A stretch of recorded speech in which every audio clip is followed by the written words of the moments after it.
Conducting regular preventative maintenance on ultra-low temperature freezers can increase freezer reliability, increase the functional life, reduce freezer failures, and decrease energy consumption and operating costs.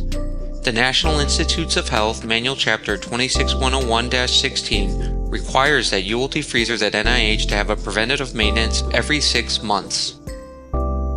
This video shows how to perform a basic user-level preventative maintenance.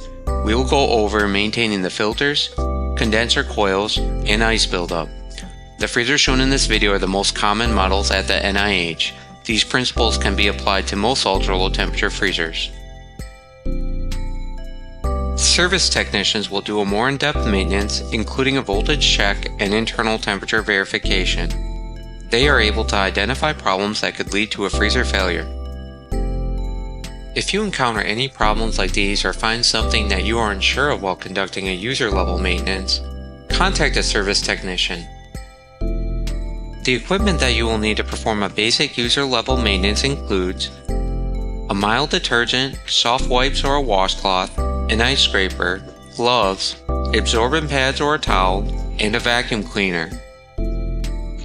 Here are the steps we are going to follow to perform a user-level preventative maintenance. We will go over each step in further detail. Start off by laying down the absorbent pads or a towel. Wipe down the outside of the freezer with a soft wipe or cloth. You can apply a mild detergent to help with the cleaning. Clogged filters restrict airflow, and air that bypasses the filter brings dirt and debris to the condenser coils, which affects heat transfer.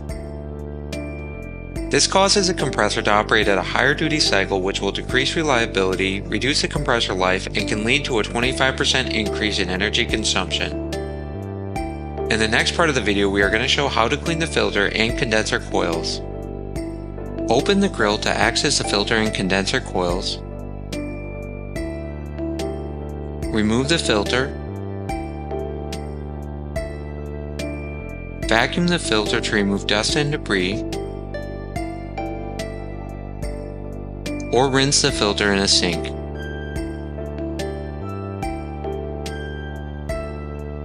Replace the filter. Vacuum the condenser coils. Be sure to do this gently to prevent any damage. Close the grill. When ice builds up in the gasket, it prevents the door from sealing properly. A significant ice buildup in the interior cabinet reduces heat transfer. These conditions cause the compressor to operate at a higher duty cycle, which decreases freezer reliability, reduces the life of the compressor, and increases energy consumption. If there is a heavy ice buildup, as shown in this photo, then the freezer needs to be defrosted. These are the steps to defrost a freezer. Put down absorbent pads, transfer your samples to a different freezer, turn off the freezer, open all of the doors, and let the freezer warm up until all of the ice completely melts. Otherwise, you can clean the gasket and door using the following steps. Wipe the gasket with a soft cloth or wipe. Once this is done, scrape the ice off the doors.